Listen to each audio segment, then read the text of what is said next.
2013 is Book TV's 15th year on C-SPAN 2. This fall, we have been marking the occasion by bringing you several notable programs from our archives. In November of 2004, Michael Korda sat down with the late Christopher Hitchens and Francine Prose to discuss biographical writing at the Smithsonian Castle in Washington, D.C. All three authors wrote books for the HarperCollins Imminent Lives series.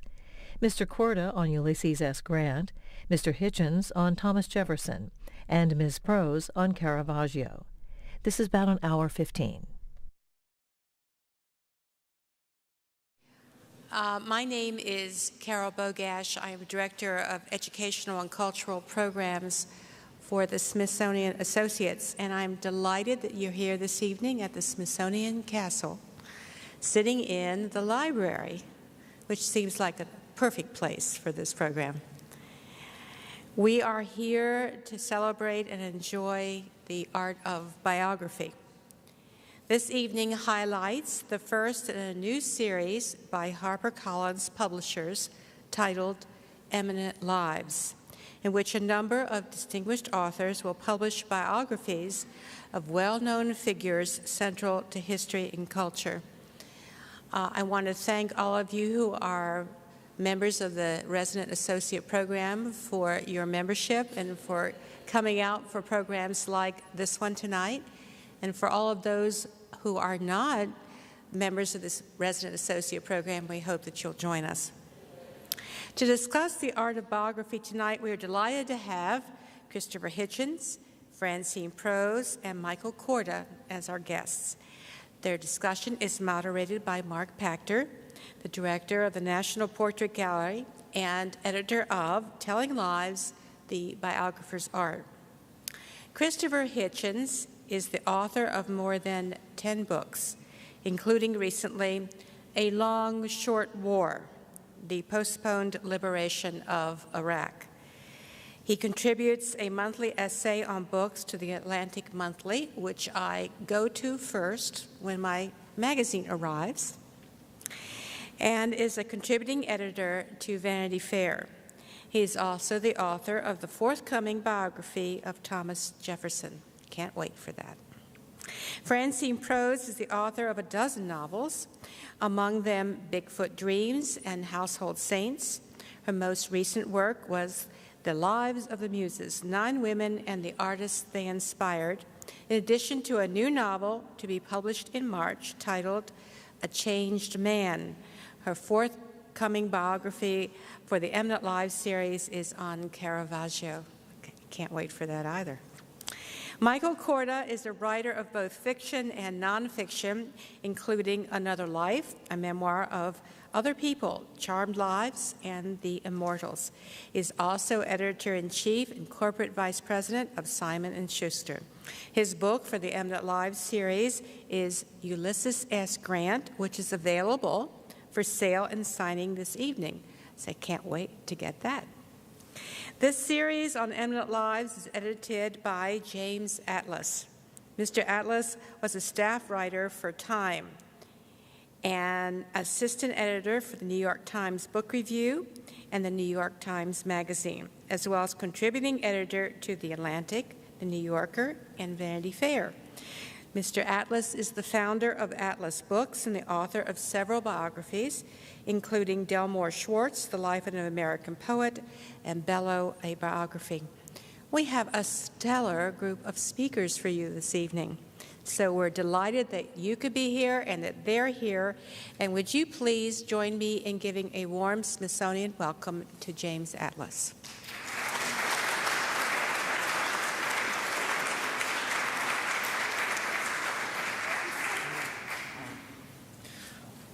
I'm actually very distracted by these pandas over here. I don't know how many of you can see them chewing and running around, but I hope they're not a reproach to our talks tonight. I'm very glad to have this team of biographers here. I like to think of them as my team. I'm sure better behaved than the Pistons and the Pacers. And I'm sometimes asked how I got the idea of publishing a series of short biographies. This is the sequel to The Penguin Lives that I founded a few years ago. And I don't want to be in a succession of speakers here, but very briefly, I was on page 1,000 of my own biography of Saul Bellow, which had grown as tall as my children, developing at the same rate. And when I got to page 1,000, which I laminated and gave to my editor at Random House as a present, she looked rather alarmed, and I thought there must be some other way to do this. So at that moment, the idea flew into my head that there should be short books by distinguished writers, a tradition that's long flourished in English and American letters, from Aubrey's brief lives through Johnson's lives of the poets and Lytton Strachey in many different forms. So what we have here in these brief lives is really a revival of a venerable form done by very lively and distinguished writers who are not specialists in their field. That's what's, I think, the dynamic that's so exciting about it, to have novelists, journalists, historians writing about biography. As a practicing biographer for the last 30 years, you can imagine I have a very long shelf of biographies myself and books about biography, more than a 5-foot shelf. And 3 of them that are the most prominent that I refer to time and again are Leon Edell's Essays on Literary Biography, Richard Ellman's Golden Codgers. I had the great good fortune to be a student of Ellman's at Oxford, which I'm sure set me on my own path, and Mark Pachter's Telling Lives. Mark has been at the Smithsonian, he tells me, for as long as I've been preoccupied with biography. I don't know if I should say how long that is, but 30 years. And he's the director of the National Portrait Gallery and an old friend of the biographer's art. Telling Lives is a terrific book that features 7 writers thinking about biography, writing about biography. It came out in 1979 and includes Doris Kearns and Justin Kaplan and Jeffrey Wolf. But I also am a great fan of Mark's introduction, in which he really crystallizes in just 12 or 13 pages what it means to write a biography. And he really understands all the elements of it, the biographer's ambivalence towards his subject, the way he becomes obsessed with his pursuit, the struggle to maintain a balance between narrative and interpretation. It's all there, and I can always tell from his citations that he's read as deeply as anyone has in the field. I can always crib from his introduction to find the quote from Plutarch and Boswell and Johnson that I need. It was interesting, when I pulled the volume down from the shelf this morning to look at it again, I was looking at the title and it said, Telling Lives. And it reminded me of something that W.H. Auden once said, that only an S separates the word cosmic from the word comic. So I looked at this and I thought, well, actually only a V separates Telling Lives from telling lies. And I can assure you that Mark is on the right side. If you have any doubt, I'll read you a sentence from his introduction. His search for the truth in a life is the biographer's preeminent standard, and his own response to that truth shapes his art. And I think that's as good a credo as any. So when I learned that Mark would be presiding over this evening, I knew that we were all in good hands, and I'm glad to welcome Mark Pachter. Thanks very much.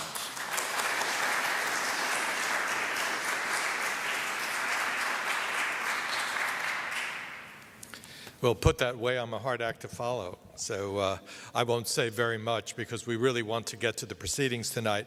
I suppose I might say only one thing, and it's really about the National Portrait Gallery. Those of you who don't know it, and we've been closed in our building in Washington for a number of years now. We reopened on July 4th, 06.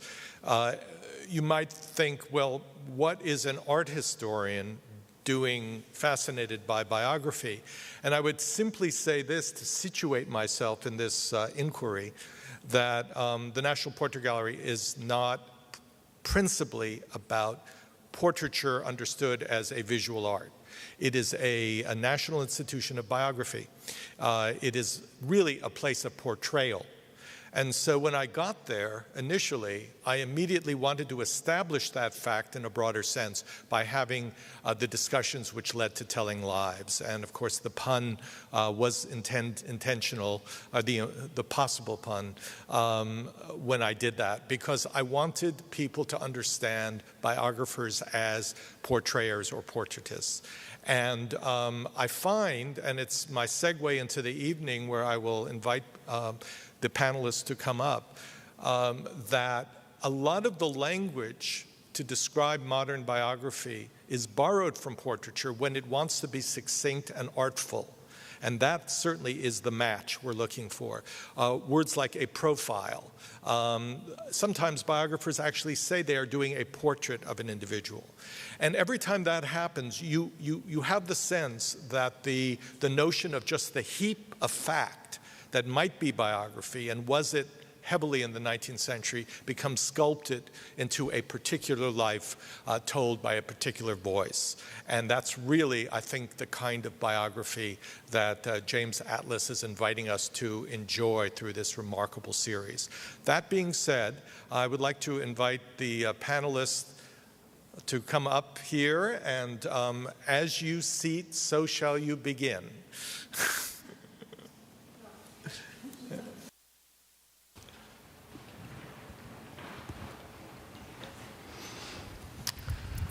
What I have set as the rhythm of the evening, if I hope this suits all of you, is an opportunity to see a number of things. One, I think we want our own individual glimpse in the words of the biographers, of the, perhaps it's the marriage they struck with the subject in this series, or their approach to biography. So I've asked them to each speak for about 5 minutes on that match that they've made. Then after that, I will ask a number of questions to invite conversation, and we will certainly leave some time at the end for your questions as well. So that will be the rhythm of the evening. That being said, Michael, would you like to give us your view?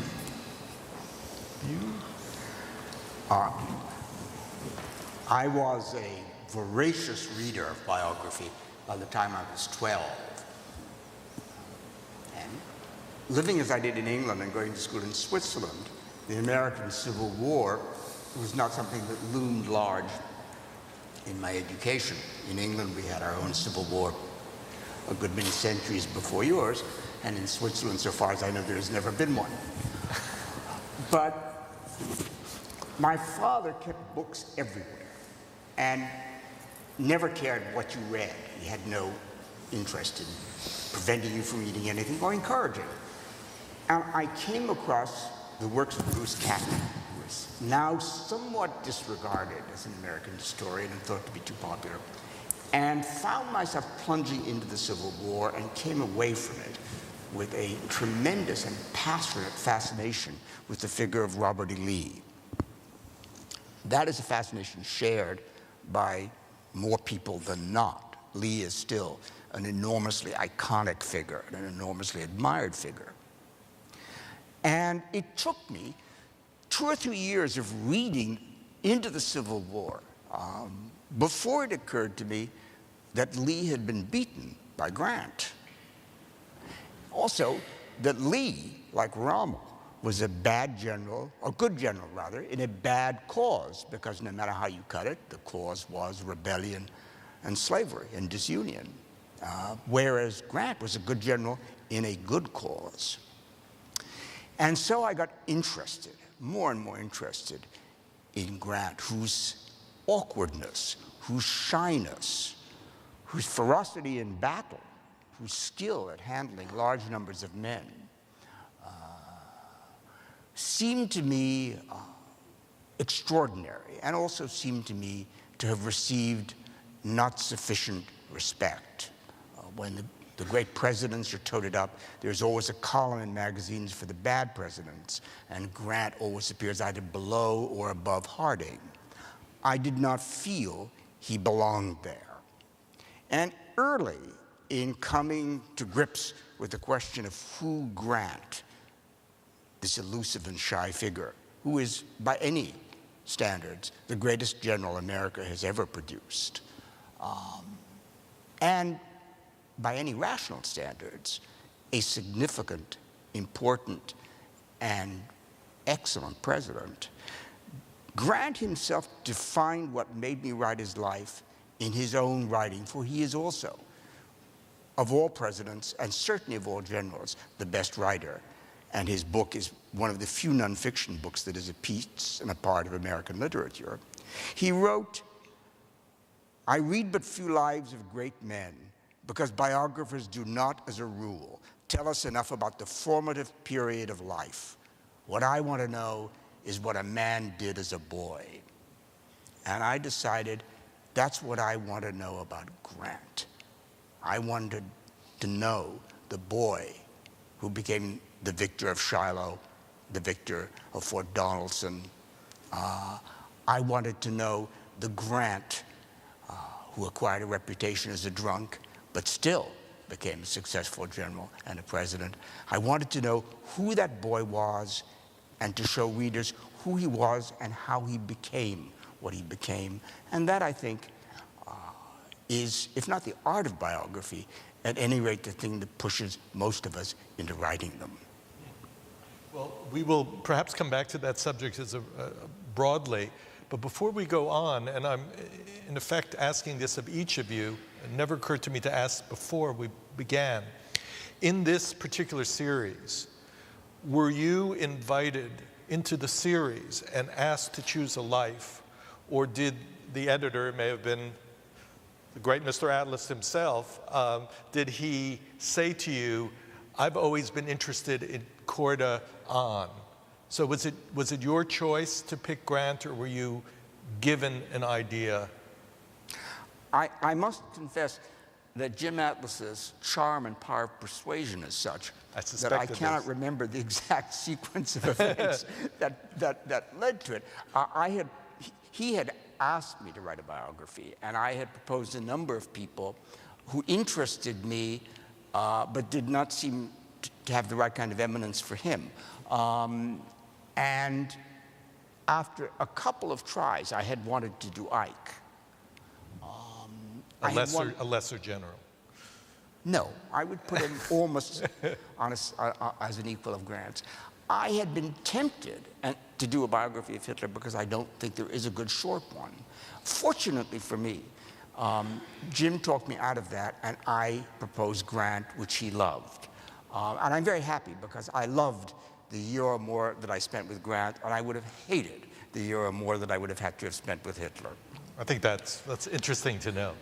Francine, how did you come to this project? Well, I came to it first really through Caravaggio's work. There was a great Caravaggio show in New York in 1985 at the Met. And I remember going to it. I mean, I'd seen Caravaggio's paintings in reproduction before, but there's practically no one who reproduces so badly as Caravaggio. I saw the show, and he became really one of the most important painters to me. So when I would travel, I would make sure that I would find the museums that had Caravaggios and go to them. And I began to notice a thing that interested me, which is that even in museums that were underpopulated and empty, there'd be a huge crowd in front of the Caravaggio painting. There was always a big crowd. And then things began to happen. For example, I went to Rome a couple of years ago. I was just beginning to think about doing Caravaggio. And we arrived there very early in the morning. We had jet lag. We didn't feel like going to sleep. So we went down. We were staying up on the Janiculum, and we went down to look at the great Caravaggios in the Church of San Luigi Francese. And I noticed a guy there who I'd seen on the plane. And he'd been on the same plane with us. He'd come over at the same time. And he had come straight off the plane as we had to see the Caravaggios. And I thought, no, he must be an artist or an art critic. And I said, what are you doing? What do you do? And he said, well, I'm an accountant for Mayor Bloomberg's office, right? But he had that same passion. And in the course of working on the book, I found all sorts of people in unexpected walks of life that had that feeling for Caravaggio. I knew a few things about Caravaggio's life, and I mean, I'm a novelist, really. I'm not a biographer. I knew that his life was a novelist's dream. It was I started thinking about it when it was still the Brief Lives series, and his was a really brief life. He lived to be 39. His life was extremely dramatic. He was accused and probably committed a murder. He was on the run from the police and various other groups of people for the last 4 years of his life. And he was the original bad boy Renaissance artist. So between the love for the work and the drama of the life, it seemed like a natural project. And Mr. Atlas saw that immediately when you proposed it? Well, Mr. Atlas and I have known each other for about 30 years now. So we would see each other at parties and so forth and talk about the possibility of my doing something.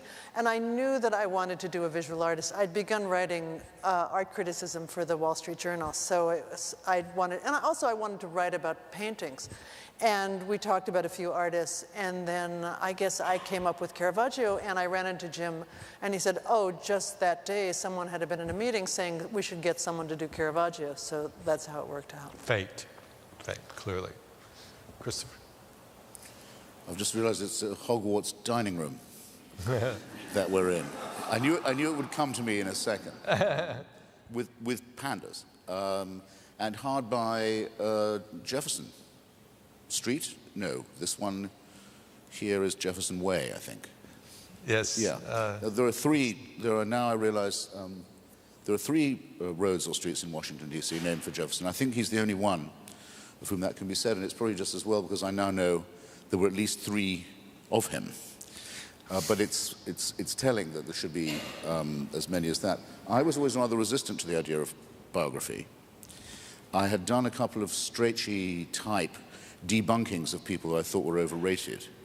But you're not really doing your job as a cultural critic in a celebrity culture if you don't do some of that Strachey type work. There are so many great tethered blimps just waiting for your attention.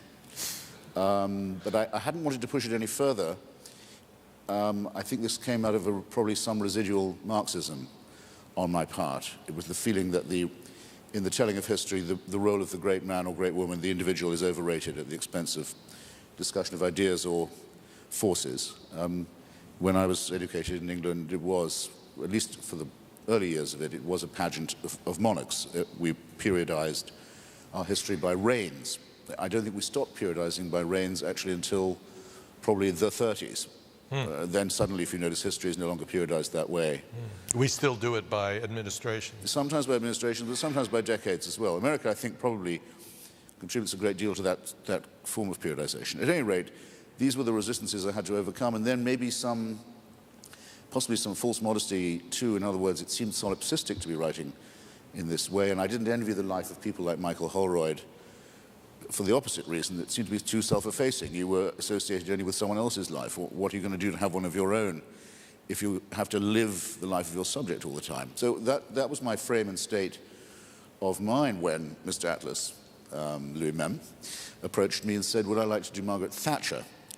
And I said yes. It did intrigue me as an idea. And I don't know how he knew this, but a few weeks later he called and said, you know, I don't think you're really happy with that, are you? And I realized I hadn't been thinking about it in the bath exactly, or in the shower, which is the unfailingly good sign for me when I have my first cigarette under the shower in the morning, to see if I'm still concentrating or not.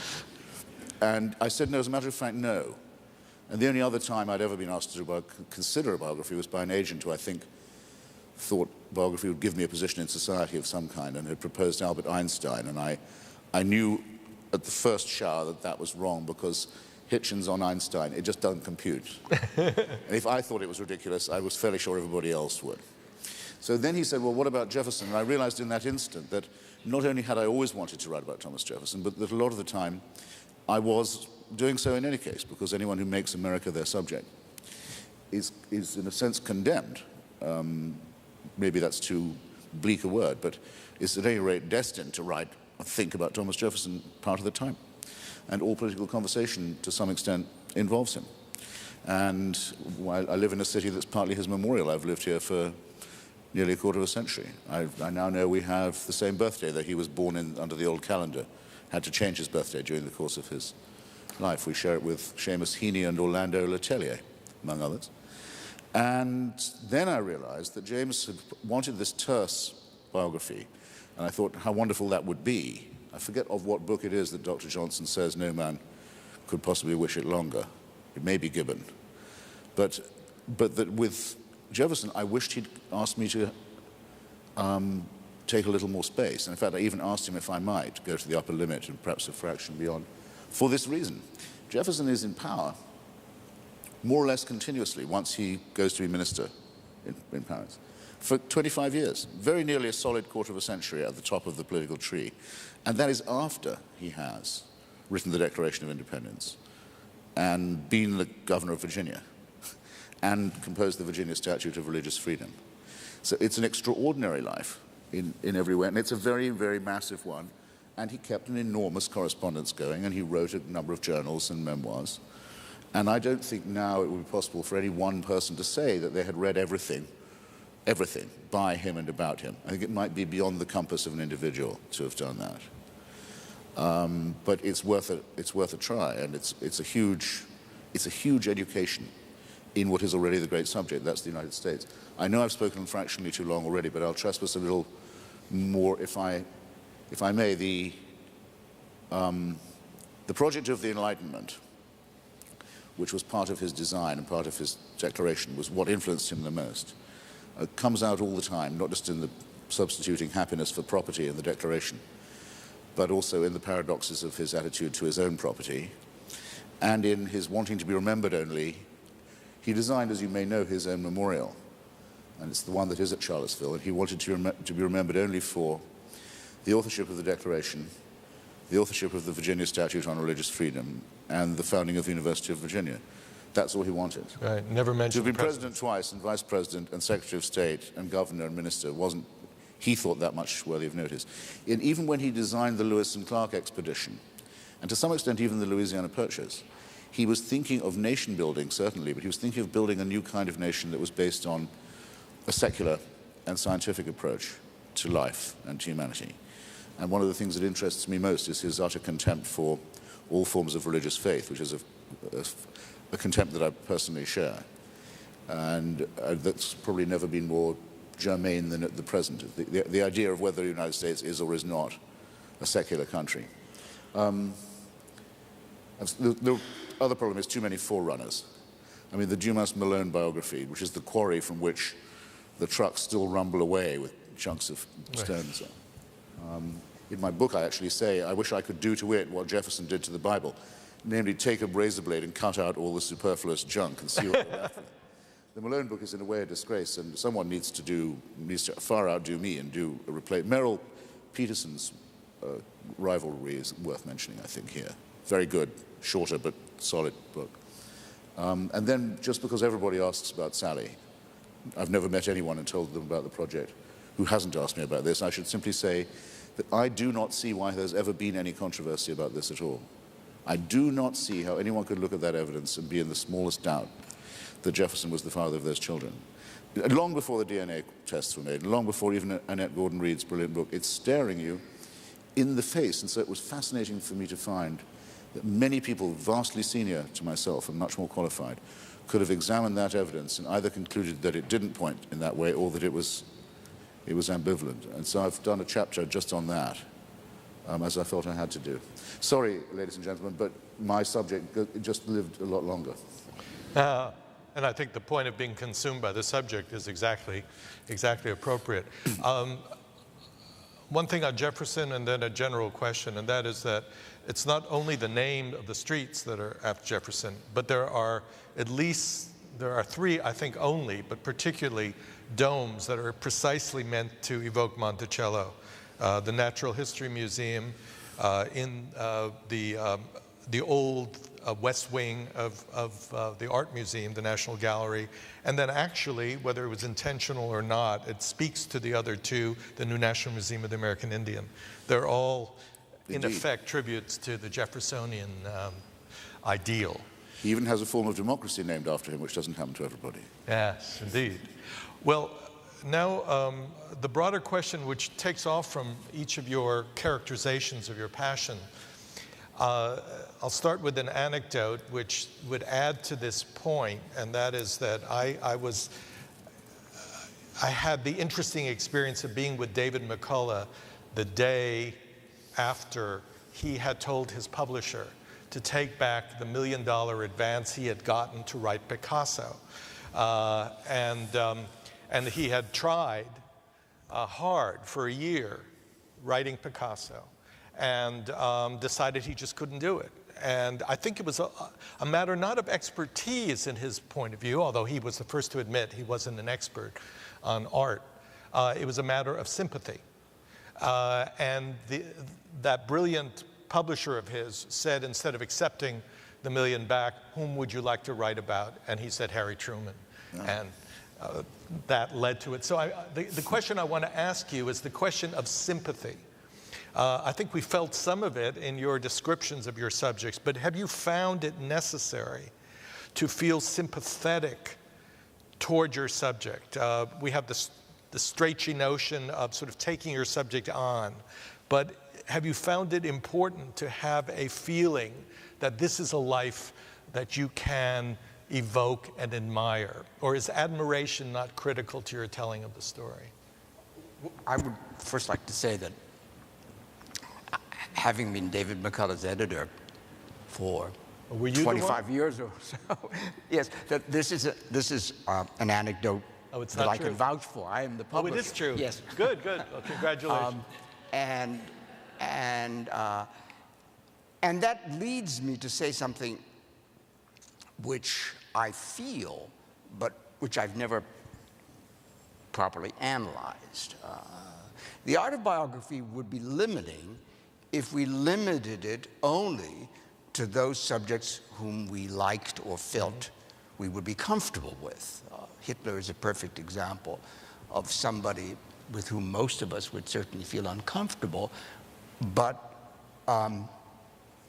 in many ways ought to be studied very carefully. And there's a deficiency, as a matter of fact, in the English language of really good biographies of Hitler, whereas a really good one would be a valuable and important book.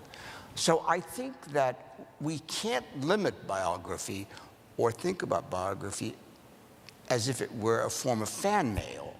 I would have been very uncomfortable writing a biography of Lee, much as I admire him, because there's something remote and something altogether cold about Lee, a perfection of manner which seems off-putting, or at any rate, which seems off-putting to us at present, whereas I found with Grant that his very shabbiness and his bouts of drunkenness and his self-doubt and his awkwardness and his unhappy childhood made him a figure that I related to and could feel a great sympathy for.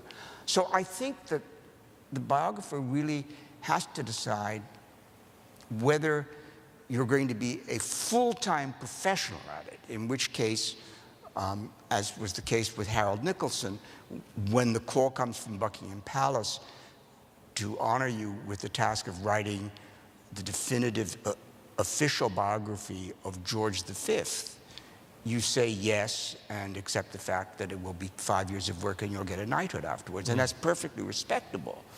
But for the amateur biographer, I feel that the task would be impossible if you didn't like your subject. Francine, you spoke of a fascination with this life and certainly an admiration for the art, but not necessarily a sympathy. Well, Caravaggio is the last guy you'd want to meet in a dark alley somewhere. I mean, he was a brawler. You know, he was in trouble with the law over 20 times during his life. He was a murderer, actually, but I found him incredibly appealing and romantic and attractive. I mean, for one thing, he was a genius, which is always attractive. For another, he himself was passionate about art. I mean, he left no writings, so we don't. In fact, there's very little information about his life. He didn't write a word that we know about, but there's one. There was a court case he was involved in. He was sued for libel by a fellow painter, and he was terrible to his fellow painters. I mean, critical and insulting. And there's the document of the court case in which he gives this incredibly beautiful, impassioned defense of real art, of art that's drawn from nature, of art that is not idealized. And you know, when I started learning about his life, I realized how near the end of his life, or just before the murder, actually, he had been an extremely successful and celebrated painter in Rome. And then the more sentimental, the more saccharine, the more acceptable artists began to be more popular, and he just went kind of crazy as a result. Well, all those things, how could I possibly not be sympathetic to this guy? And that's important in your choice, you think, of a life to live with in this way. I would have wanted to write about him had he been, you know, a mass murderer. I mean, I don't think that would have affected my decision. The art still would have been the art, but I did find him hugely appealing. Christopher, I want to ask the same question of you, but to say one thing. I once interviewed Duma Malone, who had spent those almost 50 years and 5 volumes of Jefferson, and I asked him a question that I would like to ask you, although his take was probably different from yours. I said, did Jefferson ever disappoint you? And he paused because his project was a project of monumental admiration. And he did give some instances when Jefferson disappointed him, but he was a bit taken aback. So I'm going to ask you, does this sort of soup of admiration apply to how you think about Jefferson? And if so, did he disappoint you? Well, for me, it was above all necessary that he be the subject of a continuous argument. In other words, that he not be a figure on whom there's a general agreement, or ever will be. Because then I knew I would never get bored, so that I wouldn't feel the rattle of the revolver against my teeth in the morning, which is what you don't want when you're writing a book. And you're guaranteed that with Jefferson. But though, of course, you are, to some extent, you are writing counter to hagiographical portrayal. I mean, obviously, I shouldn't say of Malone that he's like, it's not Parson Weems, exactly, but he clearly felt he had a responsibility for representing this part of American history in a respectable way, to borrow. Well, there was that George V sort of concept. In what I think I have to call a respectable way. And, you mustn't upset the school children too much. There's certain things that, and I don't know which instances he gave, to come to your second part of your question. Well, before I do that, there's another thing. I think it's a jolly good thing if you're writing about somebody where there are no tapes, no photographs, nothing of this kind, where it's litera scripta manet, the written word will remain. And you have to go and look at the stuff, and it's all reading. There are some good portraits of him. It would, of course, be lovely to have a photograph, but no one really knows. And there are lots of areas of himself that he kept very private. I think Gore Vidal's description of him in Burr is very plausible, that he was a very passionate person, but very, very much under control, and with a splinter of ice somewhere in his core. And if you ask the question that I always ask about anyone I know, which was if they were an animal, what animal would they be? He would be a fairly large fox with a questing muzzle and a ruthless disposition and a good deal of cunning. I think you admire foxes. Not against. You can't eat them. Understood. Well, as to disappointment, therefore, I don't know what Malone's replies to you were. But perhaps I'd be interested in finding out, by the way. But I mean, what I really have against Malone, it's in my book actually, is that at one point he said of the claims by the Hemmings descendants that they had Jefferson's blood.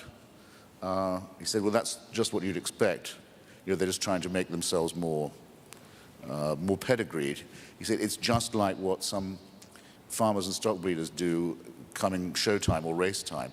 They pretend preposterous lineages for their animals. Well, I thought that's a bit much as a comparison, for one thing. What did he think he was saying there? And for a second, it's rather the other way around in point of who owns whom, this bloodstock analogy. And I thought, gosh, but it seemed no one else cared about that. That was considered a respectable reply at the time. Well, there you go. I, of course, knew, as anyone who goes to the Jefferson Memorial can see, that a lot of editing of his stuff is required to make it incisable in lapidary form on that memorial, that nothing is more certainly written in the Book of Fate than that these people shall be free. You have to cut out a lot of what he elsewhere said. And of course everybody knew there was a paradox in his life. But I guess I was shocked to find out how much and how coldly he was determined not just to postpone the abolition of slavery, but to extend the time in which it would be an institution. I don't think I appreciated at all the extent to which that was true. And I think disappointment isn't quite the right word for that, is it? But it was an education anyway, to find that out. Yes, no, it's very much to the point. Malone's disappointment was the extent to which, having read so many of his letters, how much, as Malone said, he massaged the truth. Yes. And then he went on to excuse that as a Southern disposition. But it won't be about Malone. Malone has an answer for everything. Actually, there is another big disappointment. Both Jefferson and his wife thought Tristram Shandy was a very funny book. So you're dealing with people who obviously had no sense of humor at all. They would sit around and read it to each other in the long evenings. So it's a real run-for-your-life image, I think, that. Yeah, well, not a chuckle a minute. No. The next question is, again, I think perhaps inevitable in the series that we're contemplating, and that is the question of brevity as a virtue.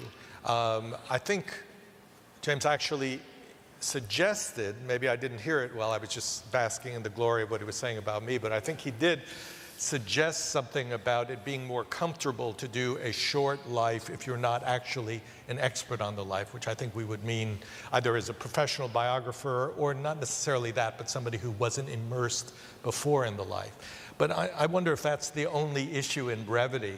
Strachey, who's the father of us all in terms of some of these aspirations, really felt that brevity was critical to the capturing of a life, and that he felt that anything else, those long volumes, was a kind of entombment, and that the life was only really presentable and evocable briefly.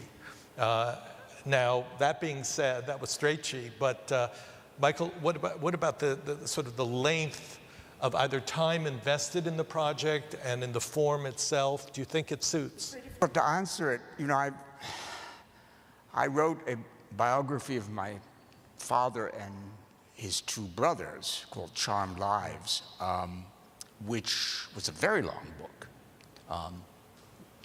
It's rather like W.C. Fields' comments, I've been rich and I've been poor, and believe me, rich is better. There's a pleasure to writing a long biography.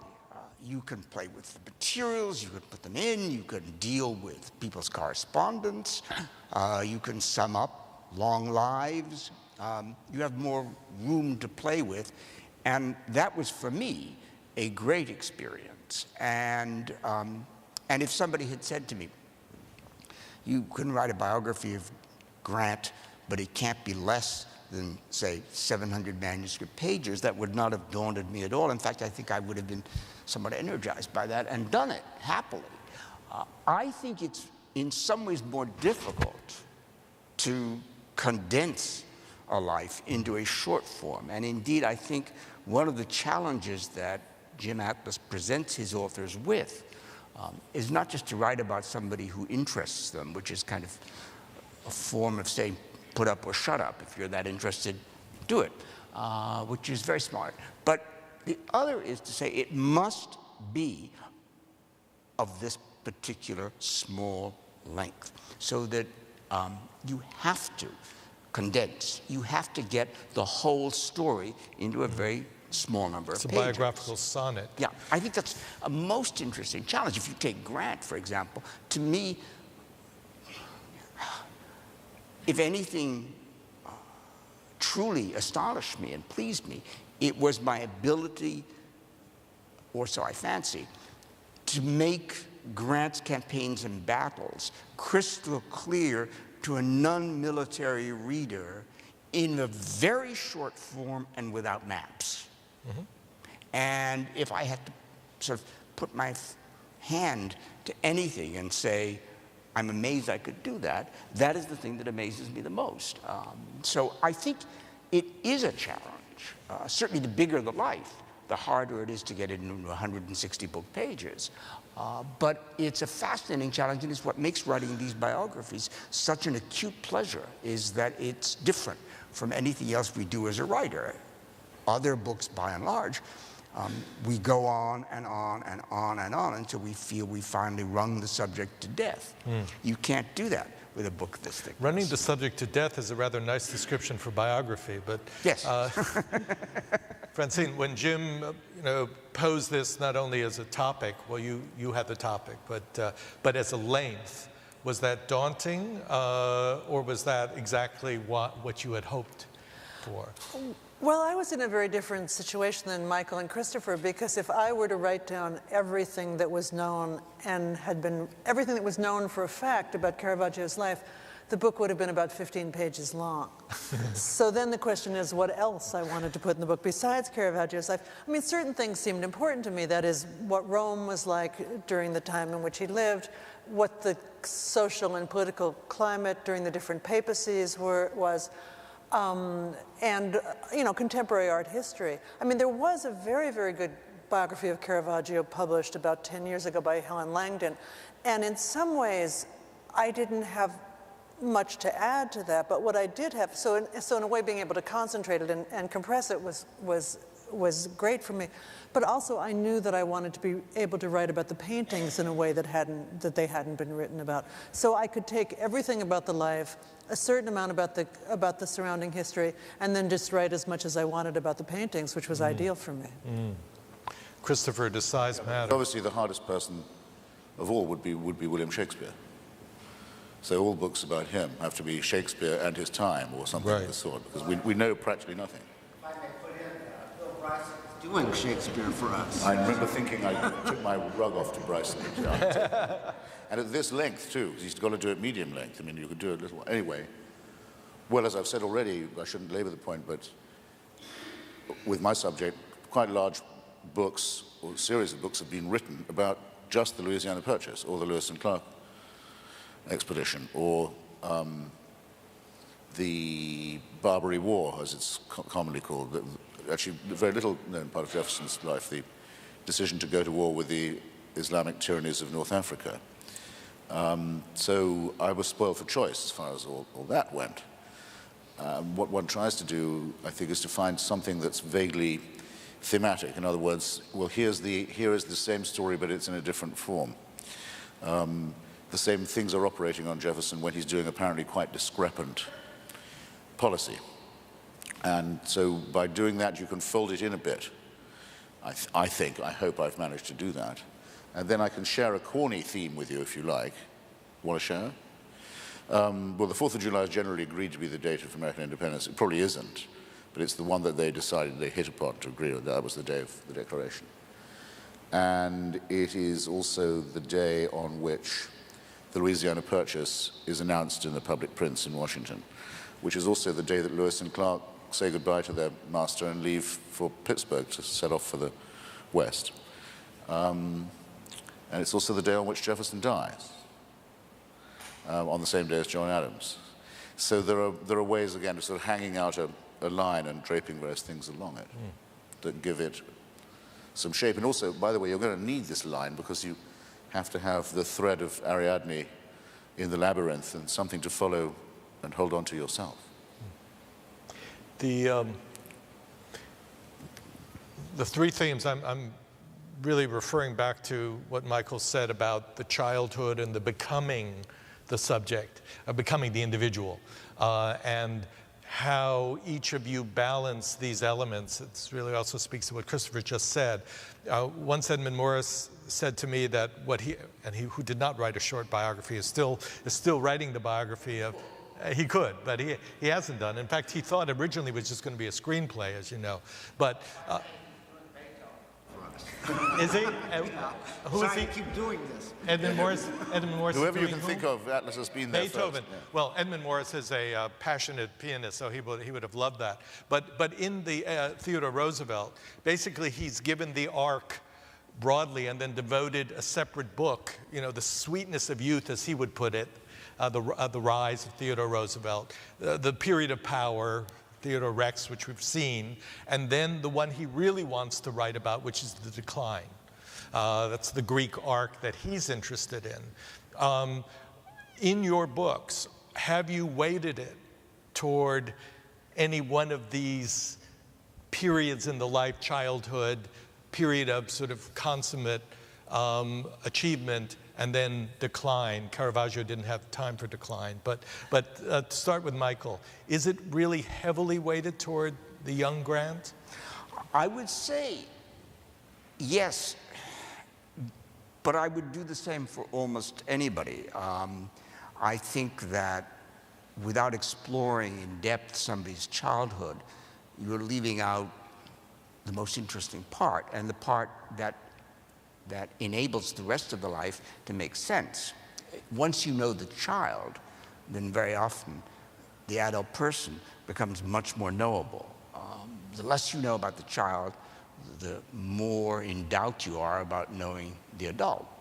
With Grant, the childhood is of enormous interest and enormous importance, and I devoted probably more pages than I should have to it, partly because I wanted to write about what a childhood in Ohio and in Illinois was like in the 1820s and 1830s. I think it's extremely important in writing biography to bear in mind, which for some reason biographers have great difficulty in doing as a rule, that we are writing about people who aren't living today. Therefore, we first of all owe the reader to the recreation of their lives within the society and the kind of world in which they lived. We also owe them not judging people and events by the standards that apply today. Because if you're writing about somebody in the 1830s, you must write about them within the standards that applied in the 1830s, not in 2004. I would say with the bulk of Grant, nevertheless, has got to be, if you're writing a biography about him, his genius as a general. And the threads of life, of childhood, of early experience, of West Point, that in this singularly unpromising young man who had the lowest marks ever recorded in the history of West Point at that time, except in horsemanship, and was also the worst dressed and most slovenly dressed cadet in the history of West Point. To go back, knowing what we know now, and take out of it the threads that you see will one day produce this extraordinary ability to command men in battle and this enormous courage that Grant displayed himself as a soldier. That is a fascinating task. So yes, I think the answer is that you must, in writing biography, devote a substantial amount of text to the thing that the person is famous for and best at. It would just be self-indulgent to produce a book that was 3/4 childhood and only 1/4 accomplishment. Some books are only that, though, but not your book. Not if you're writing the whole life. And also, I think I've sensed now one bond of sympathy. It's the horsemanship. Yes. That would be another connection between you and yes, Grant. I have to admit that I am a horseman myself, and I love horses and always have.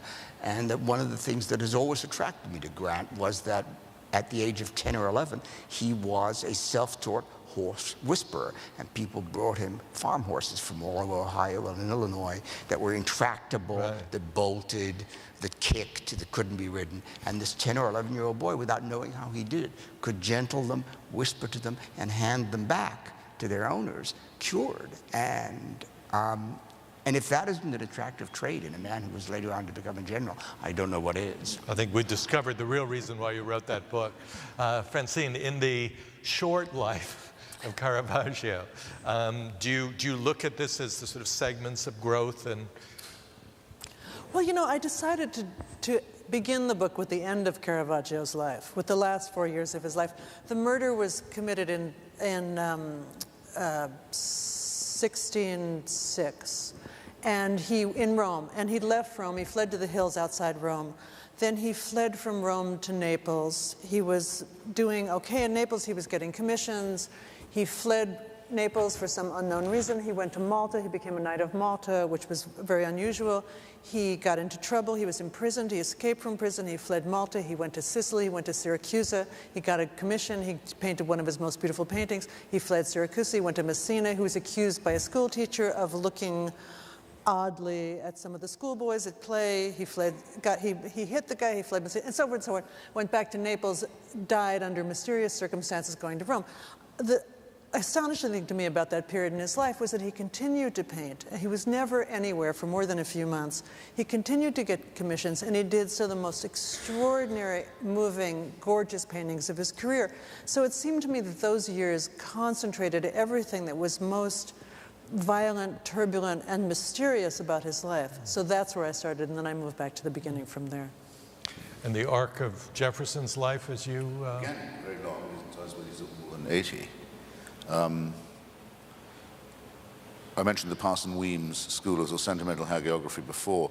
Most of those, which I think have their origins in myth and in religion, do stress, extraordinary things about the childhood, like George Washington and the cherry tree, which we know to be false, as is the story of Kim Jong-il's birth being attended by showers of bluebirds that spoke Korean.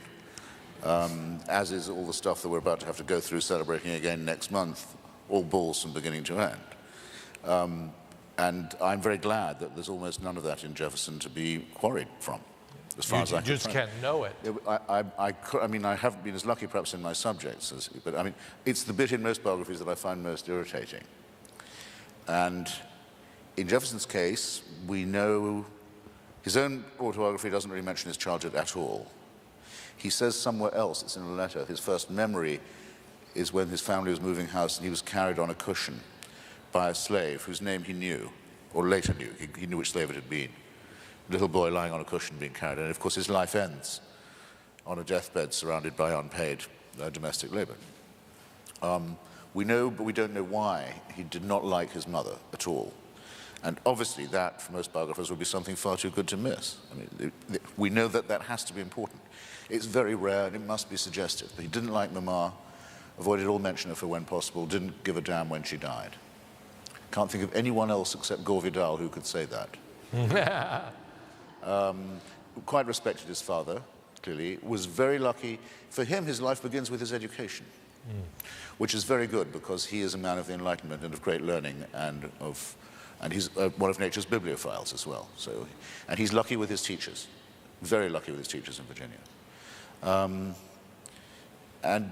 But I think wanted to be private. And we know that his first date was a nightmare with Miss Rebecca Burwell, the most sought-after babe of the town in those days. And he worked out a very carefully, probably much too carefully rehearsed approach to her at a dance and was made to look and feel, I think, a complete idiot, and wrote an agonized letter to a friend the next day about this, and started to get his migraine attacks at that point, which never left him. We've all been there. I'm going to ask my last question to allow the audience their chance, and that's going to be maybe an inevitable question. It's the mix of lives that a biography represents that I want to get at, because how much you are aware that it is Korda on Grant, or how much Korda withdraws either in the voice you use or in the aspiration toward objectivity that you plant. So I'd like each of you to just give some sense of whether you're consciously holding yourself back or enjoying what may in fact be an essay by you on this life, and so you're part of it. Well, you can't, even if you tried very hard, you cannot remove yourself. The notion of a totally objective biography is almost impossible to achieve and probably not worth achieving, because you could do that essentially by putting together just the salient facts of a life in the form of a list. The Encyclopedia Britannica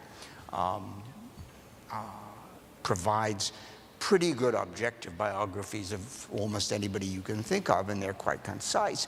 But if you're going to write somebody's life and really write it, you must bring to the table, whether you like them or not, your own feelings about that person, about the world they lived in, about yourself. You cannot avoid seeing them through your eyes. But what about your voice? Is it there? Well, your voice, of course, has to be there, because if you're a writer, your voice is what is the essential thing that you have. It also, and it's one argument, another strong argument against plagiarism, as if there were not already enough, is that over the length of a book, it would be enormously tedious to try and write about anything in a voice or with a range of interests that were not your own. And so to attempt to do it that way would be almost undoable, I think, for most writers. But above all, I think the important thing is not to be completely objective, because you can't pretend to be that, but to be completely open to the reality that's presented to you on a page. And you can't turn away from the worst in your character, your central figure. You mustn't exult over the best. You must try and present as nearly as you can the person as you think that person was. Now, that's a difficult task and a challenge, and it's probably not possible for any biographer, even the most gifted one, to succeed in doing that 100%. But that's what you really have to do. You have to read each page and say, if Grant himself were reading this page, would he agree with it? Would he disagree with it? Would he think it was fair? Would he think it was unfair? And those are questions which ought to keep a biographer awake at night. To what extent is your book a collaboration of two lives, Francine? Well, I think, for one thing, it's always a great idea to have artists write about other artists. Mm-hmm. I mean, there are things that Caravaggio experienced and faced in the world that I felt extremely sympathetic toward. I also felt, just for me, that I was able to use the various disparate and often sort of schizophrenic parts of my life as a writer in the book. I mean, that is, you know, my long career as a novelist, my briefer career as an art critic, and also, you know, insofar as I write what I guess is called cultural criticism, I feel that you know, it's a kind of voice crying out in the wilderness against things that are trashy and false and sentimental and hollow, which was certainly what Caravaggio was doing every moment. Christopher. It's not unlike the question you asked before, what has an echo of it, about sympathy for one's subject. I just voyaged back to Oxford to attend the retirement dinner of my old history tutor, Brian Harrison, who actually, so far from retiring, has just given up his college position to produce the general edition of the Dictionary of National Biography, which I believe some of you can already get online. I mean, it's about to be anyway, and is, by all accounts, an epic achievement of its kind. An extraordinary thing. The DNB hasn't been redone for some time, and Brian's really done it. Every account I hear of it is very praising. I mention this because his practice has been, as I think the DNB's was for some time, if you want to get people who can really write about it convincingly for others, they probably should have some sympathy for, as well as some knowledge of, the subject. Otherwise, you wouldn't have all these wonderful portraits of old deans and bishops and figures of the Church of England that are one of the delights of the DNB. And, for example, there's an 8,500 word entry on Karl Marx in this new edition. And it's by Eric Hobsbawm, who has been a communist most of his life. I would say I wouldn't quarrel with that, because there actually isn't anyone who knows the subject better than Hobsbawm. At least if there is, I can't think who it would have been, who could possibly have been given that job. But since everyone knows who he is, and since everyone knows, as it were, where his heart and sleeve come into apposition, I think there's no harm in that at all. Again, my own case, I claim, is different, because there are only about 3 presidential studies I think you could write that mean you have to write about the United States, without whom there wouldn't be a United States. There's obviously Washington, clearly Jefferson, certainly Lincoln, and probably Roosevelt. It's possible to imagine there not being the United States as we understand it to be. So that's a lot to ask. And one of the reasons I was so grateful to James and so humble, a word I was trying to avoid using, or being, for this was that it happened to coincide with my own decision to take out the papers of citizenship as an American. I decided sometime after September the 11th of 2001 that I would be cheating the country of its dues in a way if I just went on being a green card holder. I wanted to make it plain that I had signed on. And so it was in that frame of mind that I wrote about Jefferson. I don't think it made me any more lenient about any of his shortcomings or crimes. It was said by some historian, now forgotten, that this is about a century ago now, I think, that if Jefferson was right, the United States is right. And if Jefferson was wrong, the United States is wrong. Too simple, but worth cogitating. I'm glad you made your decision earlier than Henry James did about Britain. Yes. There's an odd parallel. Well, I make my students do this about Eliot very nearly succeeding in becoming an Englishman, and Auden succeeding more or less in becoming a New Yorker at least. Right. Which culture got the best of the bargain? It's a good essay I make them do. With Henry James, unfortunately, there's no question which country got the best of the bargain. Now, I'd like to give the audience a chance at questions. We have about 10-15 minutes for that if you are interested in asking this elegant crew something. No? Oh, yes, please. Would you stand up and as loudly as you can? Mr. Korda, I'm curious if you saw any affinity between Grant and Huck Finn. Yeah, speak up. Yes. Any affinity, whether you saw any affinity between Grant and Huck Finn. On Huck Finn, yes. That's an interesting question, actually. But it relates to the question which we discussed of going back to the era in which the person lived with some sense of sympathy and understanding for that period. It's not accidental that Mark Twain ended up being Grant's publisher. And it's not accidental that American literature, to some degree, rests upon Grant's extraordinary brevity and lapidary ability to write concise English. His memoirs are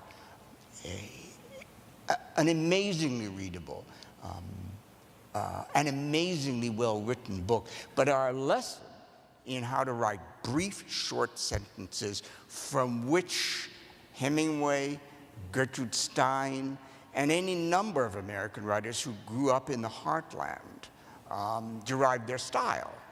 You can read Grant's memoirs and see quite quickly how anybody reading them would be led towards a particularly abrupt and compressed style of writing. In addition to which, of course, growing up in Ohio and Illinois in the 1820s, the 1830s, next to a great river, because he was born on the Ohio River, Grant had what looks superficially like a Huck Finn childhood. On the other hand, when you read about his father, Jesse Grant, who was surely one of the most overbearing, overambitious, and bumptious people ever to have fathered a child, and his extraordinary just think of the competition for yeah, that. I know. There's a huge competition for it. But in any such competition, trust me, Jesse Grant would get a strong number of votes. You realize that it's a deceptive Huck Finn childhood. It's barefooted and fishing with a bear hook in the Ohio River and growing up in the circumstances of Huck Finn, but growing up also under a shadow of expectations he couldn't fulfill and awkwardness which were to dog Grant all his life. But yeah, Grant's childhood looks on the surface a lot like Huck Finn's. Interesting question. Yes, please. And would you stand? Thank you. Yes. Yes, Ms. Prose, I've read the Muses, the book about the Muses, and I'd like you to, if you would, talk about how you approached those biographies, albeit brief. And then I'd like to ask your publisher which women he is doing. We've only heard about men. I think the first question was to Francine about the Muses and how that might relate, and then we'll get to the second. Well, they were shorter. The essays were shorter, and also I was thinking about them in relation to one another. So in other words, my choice of which women to put in the book depended a lot on which other women I had and what sort of stories I was telling. I mean, I just knew that I wanted 9 stories as different from one another as I possibly could. I mean, Caravaggio, you know, it was just me and Caravaggio, so it was a very different situation. And, you know, it depended. I mean, the 9 women in the book, some of them I felt extremely sympathetic toward, and some of them quite a bit less so. Caravaggio was pure sympathy. And the second part of the question was really to James Atlas, and that was, is it a mere coincidence that all of these lives are lives of men, or is in fact, are there a number of lives of women? I think that's essentially what you were asking in the series. And James, would you mind giving this awesome responsibility to stand so everybody can face? I'm really in the spotlight here. It's certainly an issue, and we may have fallen short in our multicultural and multi-gender, bi-gender responsibilities. And in my previous series, we had Simone Weil, like Francine Prose, and we had... You can go to the podium if you'd like. I beg your pardon. I don't want to go back up here. Anyway, we had Joan of Arc by Mary Gordon, and we had Catherine Harrison on St. Teresa of Lisieux. However, I confess that we have microphone. I confess that we have. Now you've gotten me up here again. I confess that we have had a problem in this area. Very little of which can be attributed to my being a male chauvinist. If you look at history, and if you look at the history of literature, if you look at great generals, great religious figures, unfortunately, men rule. Now that may change. I assume it's going to change. But anyone who has suggestions, come up and see me after the show. Remember, we almost had a life of Margaret Thatcher. Yeah, we did. But I gotta say, Jefferson's preferable. Okay, well, fairly asked, fairly answered. Another question? Oh, yes, thanks. Again, would you stand up and boom out if you can? I have no trouble booming.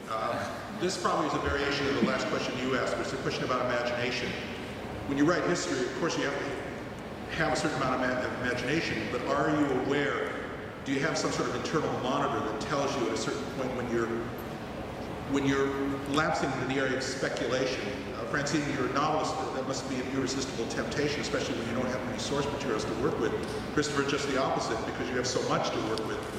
That is there a danger that you reach a point where you know that you're only speculating, you've left your subject behind, and is there something in you that says, that's the point beyond which I can't go? I would just summarize that as basically the question of the temptation of over-speculation, maybe the investment of yourself in this without sufficient evidence, and are you aware and worried about that? Michael? Well, you mentioned before David McCullough, and having been his editor and publisher for a very long time, David once told me, and I think it's absolutely true, that the words a biographer must shy away from, as if they were totally evil, are he must have felt. So that when you read a biography of Napoleon that says, as he crossed the Niemen River, Napoleon must have felt, you should put the book down and move on to another book. At any rate, you should begin to approach the book with great, great caution. We know what people did. We know what they said. We know what they wrote. We do not know how they must have felt. And therefore, and all of those biographies of Napoleon, in which there's at least as much fact available as on Thomas Jefferson, if not more, are nevertheless, they will inevitably bring you to what must he have felt as he stepped upon the decks of the Bellerophon. Well, we don't know what he felt when he stepped upon the decks of the Bellerophon, and therefore, as biographers, we have to be very careful whenever we find ourselves typing those particular words to ask, do we in fact know? And if we don't, take them out. Anyone else on the temptations of speculation? I would just add the phrase "would have thought." Yes. To must have felt. Yes. No, I would say must have felt, it must be in there somewhere, and I'll tell you why. When I said earlier that I can't believe there's ever been an argument about Sally Hemings, I mean that you can make it come out differently. You can have Jefferson alone in Paris, a widower, and you can have him ask for one servant to be sent with his daughter and get another one he didn't know was coming, who's just turned 15 and is his wife's half-sister and looks like him, like her. And you can read the letters that he writes to other women that contain dick jokes, penis jokes taken from Lawrence Stern and so on. And you can look at all that and think, well, I bet he never laid a glove on her, if you like. If you don't make the assumption, that some people don't, that he was some kind of I think it's cherubim and seraphim that are forbidden to have genitalia, even in their mythological appearance.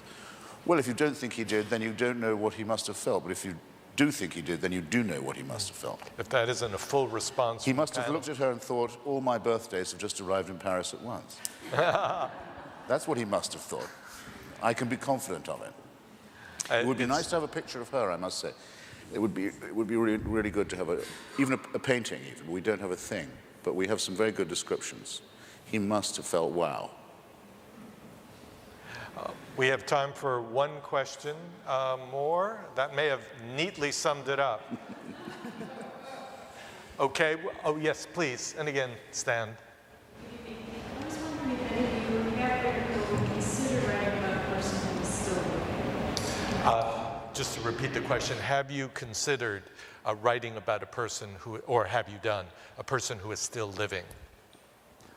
I have written about people who are still living, yes. And it's a lot easier to write about people who are dead. I wrote about my aunt, Merlot Brown, while she was still alive, and had cause to deeply regret having done so. I think it's terrific to write about people who are still living, but it's very difficult to write about them with total honesty. And the one thing to be said for biography is there are an awful lot of interesting dead people to write about. You'd have to be willing to take very serious risks indeed if you were to write honestly about living people. In the Muses book, there's a chapter on Yoko Ono and another one on Suzanne Farrell.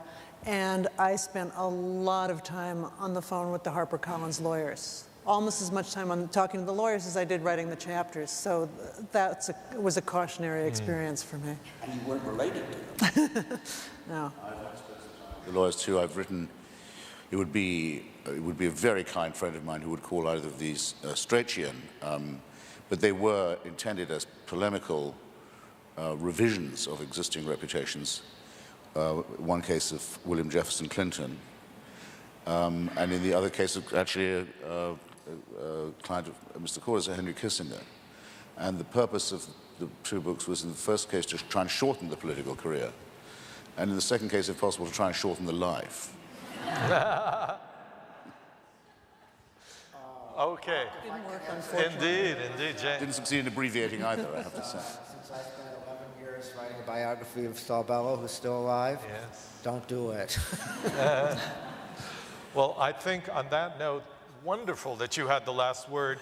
Let's thank both our panelists and our shadow panelists.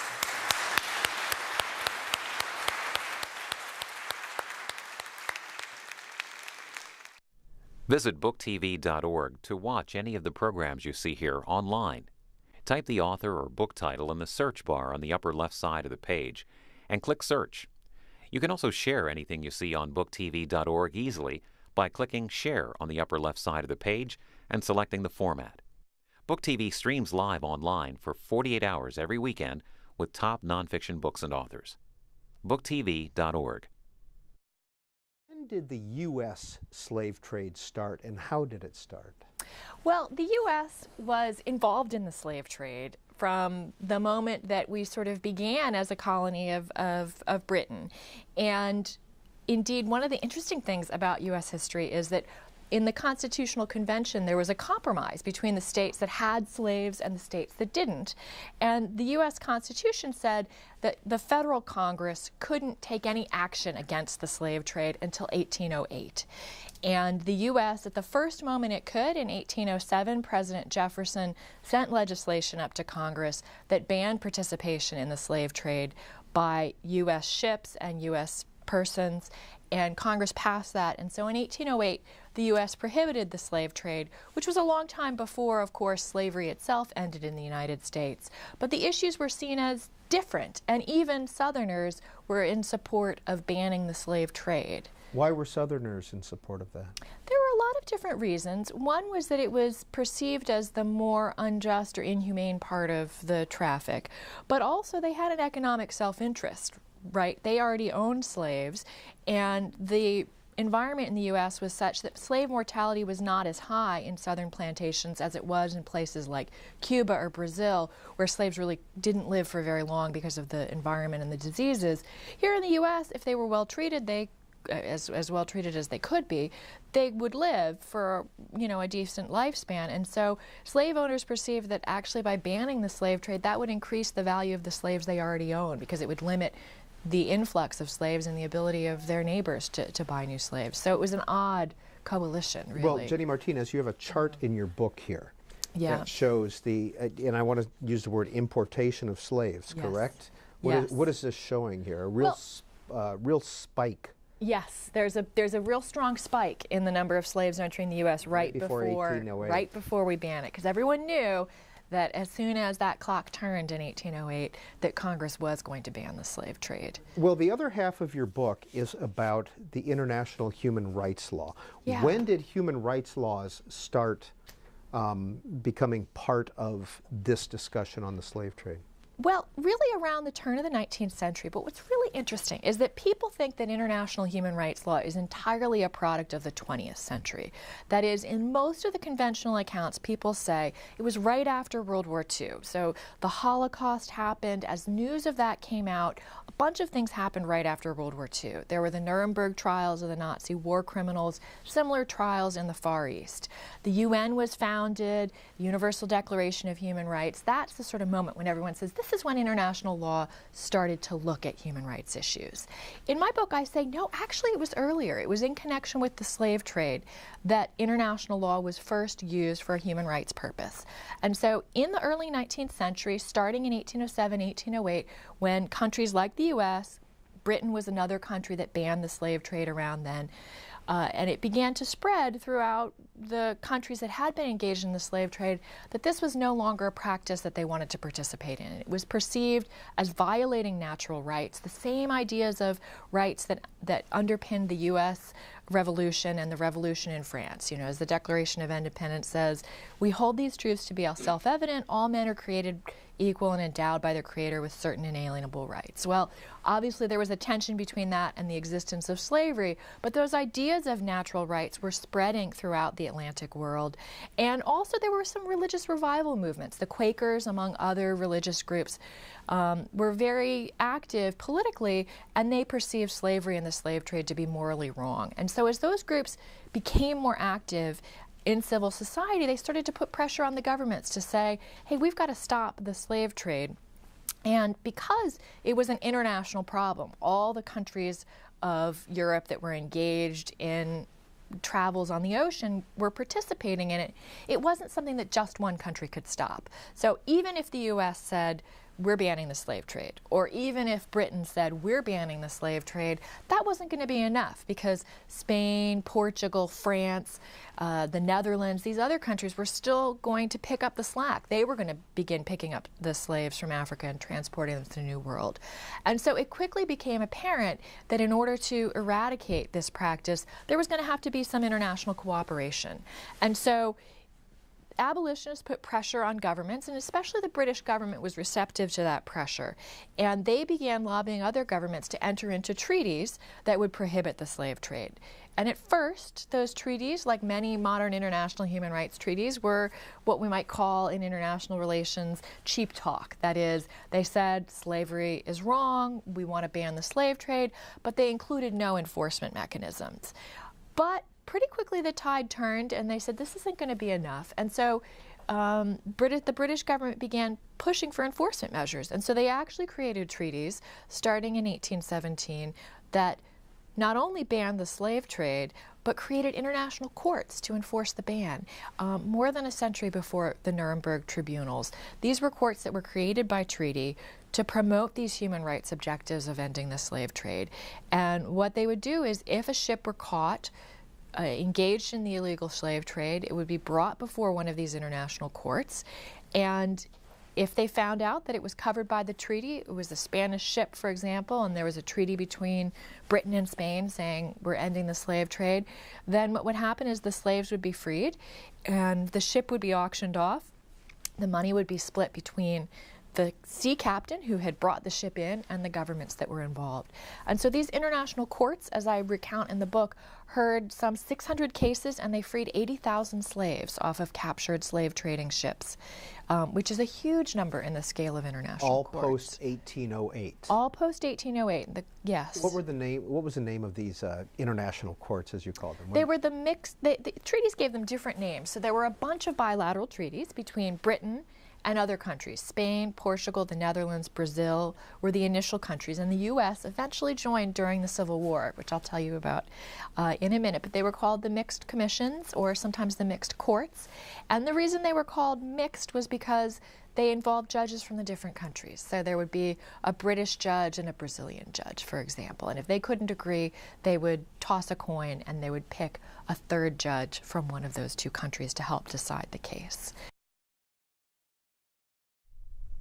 Book TV's online book club selection for October is Representative John Lewis's Walking with the Wind, a memoir of the movement. As a young child, I tasted the bitter fruits of segregation and racial discrimination, and I didn't like it. I asked my mother, my father, my grandparents, my great-grandparents, why segregation? Why racial discrimination? And they would say, that's the way it is. Don't get in trouble. Don't get in the way. But in 1955, when I was in the 10th grade, 15 years old, I heard of Rosa Parks. I heard the voice of Martin Luther King Jr. on the old radio, and the words of Dr. King inspired me to find a way to get in the way. In 1956, with my brothers and sisters and some of my first cousins, we went down to the public library in the little town of Troy, Alabama, trying to get library cards, trying to check some books out. And we were told by the librarian that the library was for whites only and not for coloreds. But on July 5th, 1998, I went back to the Pike County Public Library in Troy, Alabama, for a book signing of my book, Walking with the Wind, and hundreds of blacks and white citizens showed up, and they gave me a library card.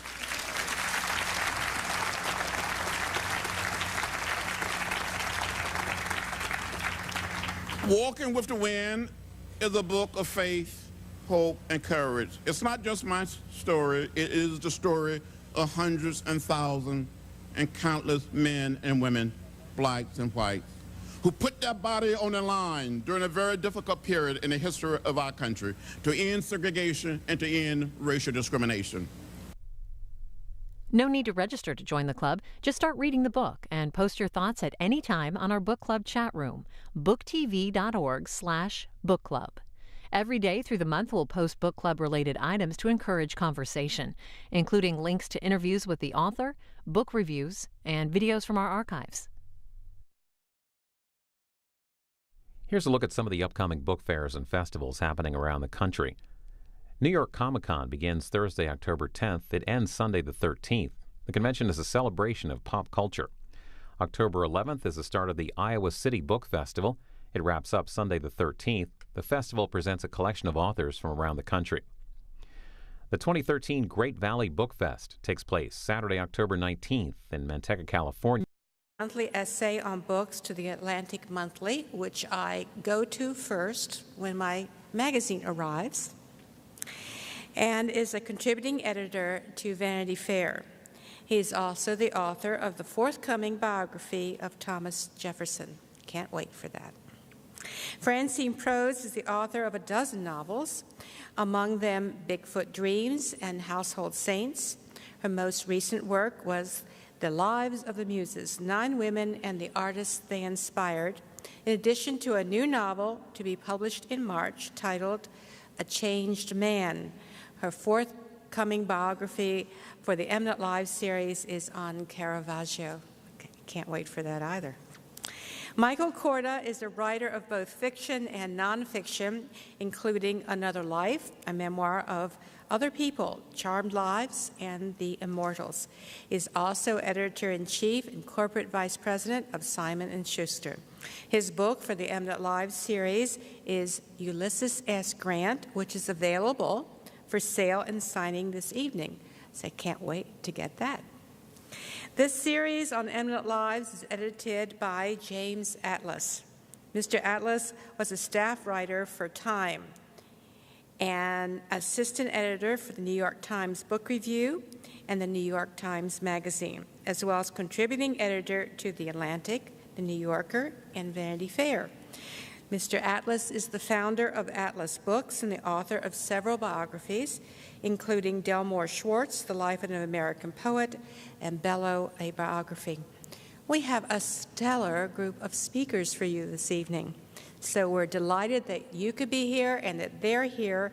And would you please join me in giving a warm Smithsonian welcome to James Atlas.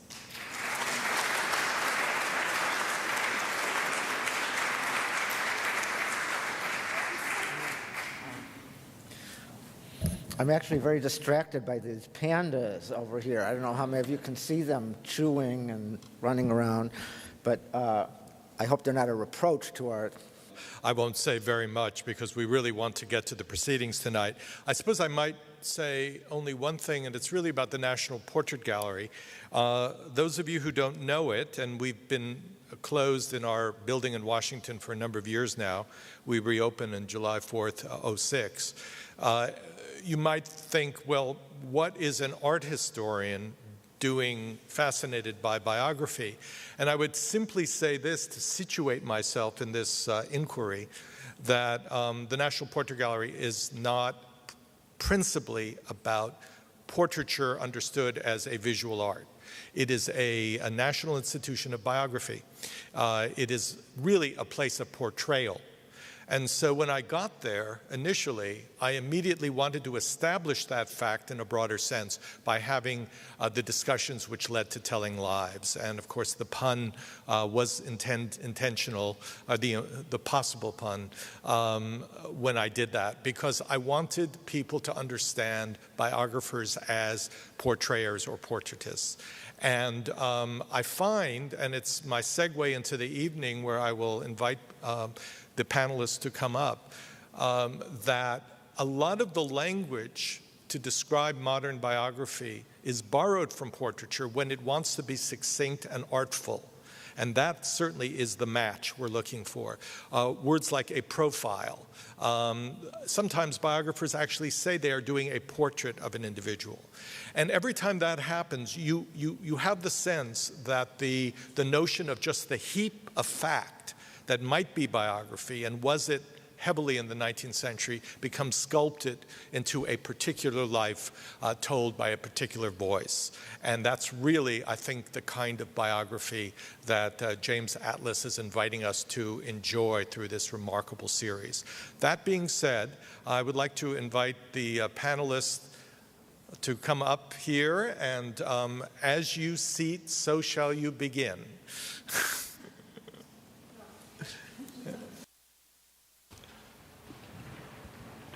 Talks tonight. I'm very glad to have this team of biographers here. I like to think of them as my team. I'm sure better behaved than the Pistons and the Pacers. And I'm sometimes asked how I got the idea of publishing a series of short biographies. This is the sequel to the Penguin Lives that I founded a few years ago. And I don't want to be in a succession of speakers here, but very briefly, I was on page 1,000 of my own biography of Saul Bellow, which had grown as tall as my children developing at the same rate. And when I got to page 1,000, which I laminated and gave to my editor at Random House as a present, she looked rather alarmed, and I thought there must be some other way to do this.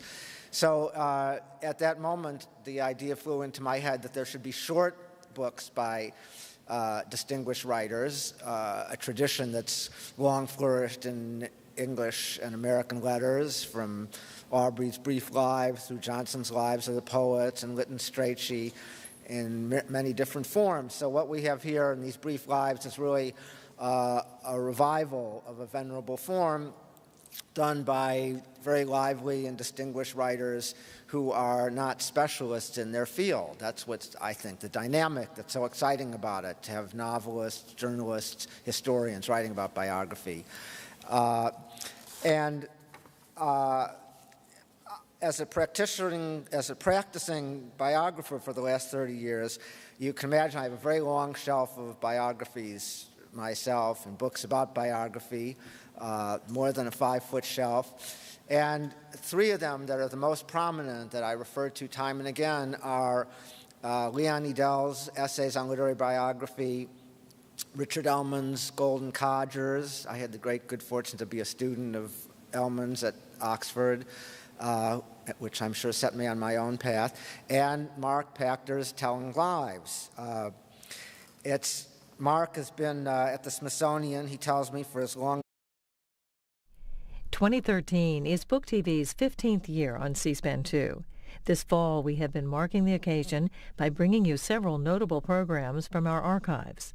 In November of 2004, Michael Korda sat down with the late Christopher Hitchens and Francine Prose to discuss biographical writing at the Smithsonian Castle in Washington, D.C. All 3 authors wrote books for the HarperCollins Imminent Lives series. Mr. Korda on Ulysses S. Grant, Mr. Hitchens on Thomas Jefferson, and Ms. Prose on Caravaggio. This is about an hour 15. My name is Carol Bogash. I am Director of Educational and Cultural Programs for the Smithsonian Associates, and I'm delighted that you're here this evening at the Smithsonian Castle, sitting in the library, which seems like a perfect place for this program. We are here to celebrate and enjoy the art of biography. This evening highlights the first in a new series by HarperCollins publishers titled Eminent Lives, in which a number of distinguished authors will publish biographies of well-known figures central to history and culture.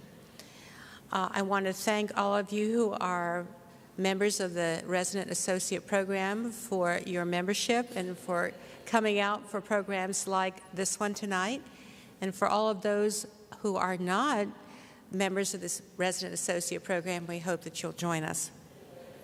To discuss the art of biography tonight, we are delighted to have Christopher Hitchens, Francine Prose, and Michael Korda as our guests.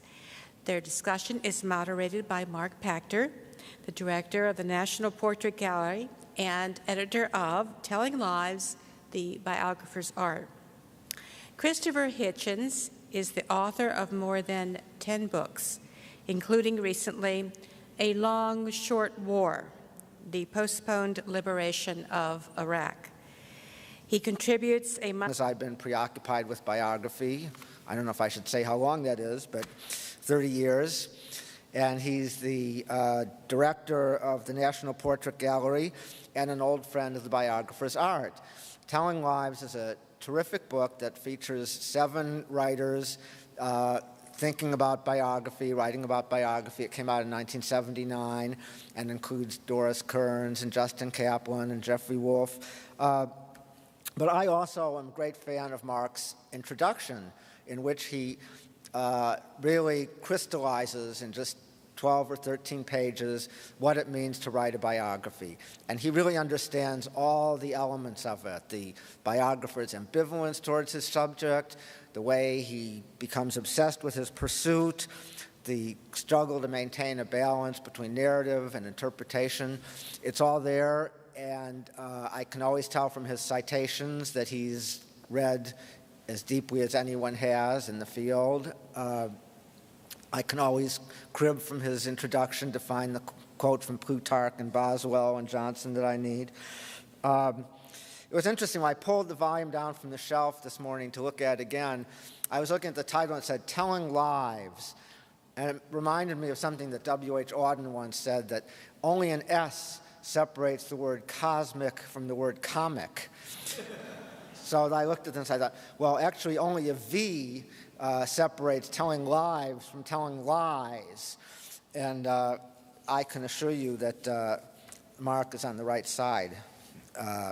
If you have any doubt, I'll read you a sentence from his introduction. His search for the truth in a life is the biographer's preeminent standard, and his own response to that truth shapes his art. And I think that's as good a credo as any. So when I learned that Mark would be presiding over this evening, I knew that we were all in good hands, and I'm glad to welcome Mark Pachter. Thanks very much.